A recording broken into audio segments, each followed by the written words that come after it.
Hi friends, welcome to MBL updates. ఈ వీడియోలో ఇప్పుడే మనకి మరొక లేటెస్ట్ అప్డేట్తో మేము ముందుకు వచ్చాను. సో దానికి సంబంధించిన పూర్తి వివరాలు కూడా మీకు ఎక్స్ప్లెయిన్ చేస్తాను.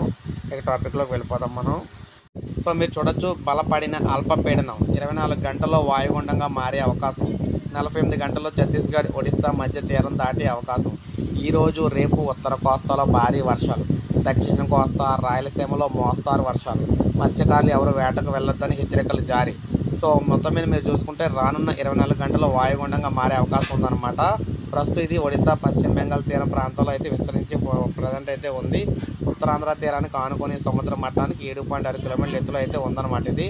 అయితే దీని ప్రభావంతో మనం చూసుకున్నట్లయితే ఇక్కడ సోమవారం కానీ మంగళవారం కానీ ఉత్తర కోస్తాంధ్రలోని ఉమ్మడి శ్రీకాకుళం, విజయనగరం, విశాఖపట్నం, తూర్పు పశ్చిమ గోదావరి జిల్లాలో పలు చోట్ల తేలికపాటి నుంచి మోస్తారు వర్షాలు, అక్కడక్కడ భారీ వర్షాలు కురిసే అవకాశం అయితే ఉందన్నమాట.